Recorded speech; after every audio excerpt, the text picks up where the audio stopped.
قبل 20 عام تزوجت من دولة عربية. شوفوا السند عالي. أنا ما أقول لكم حدثتني امرأة وحدثني من أثق به، أنا يا محاسيكم، وعامل نفسي كونن إني بخيص وصاحب فراسة وأتمقل فيها وأناظر أهلها وأشوف أبوها ومدري إيش وأمها. المهم وعجبت فيها، كانت جميلة في الحقيقة، كانت جميلة.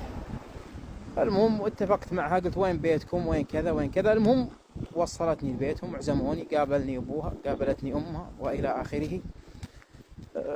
وتزوجت بها. صرت أروح وأجي عليها، عايش في النعيم، عايش في النعيم. كلاني قلبي، قلب المولع دليله، كلاني قلبي، حسيت إن في شيء مو وأنا رجال دقيق وبخيص وحك العظم. المهم ونزلت، الواحد يعمل يصف السيارات ويحرس يعني العماير في الليل وكذا.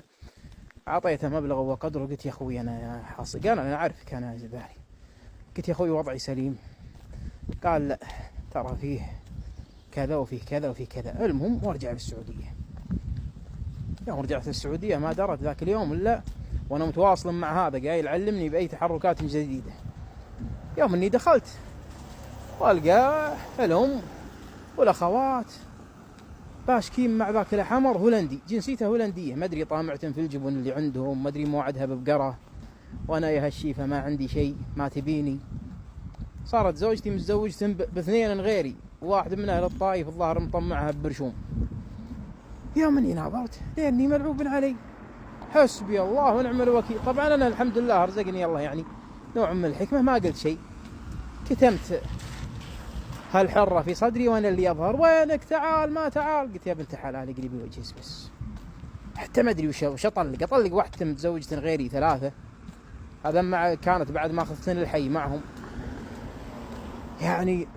الزبدة يعني شوف، أنا ما أبيك تضحك الآن وبس، أدعو الله عز وجل أن الله يطيحك في الصالح من خلقه. جهدك بالحالة ما يسعفك، لا تحسب انك يذكى الكون. ادعو الله عز وجل، استخر الله عز وجل، استشر اهل الثقة وعساك تسلم. ادعو الله عز وجل.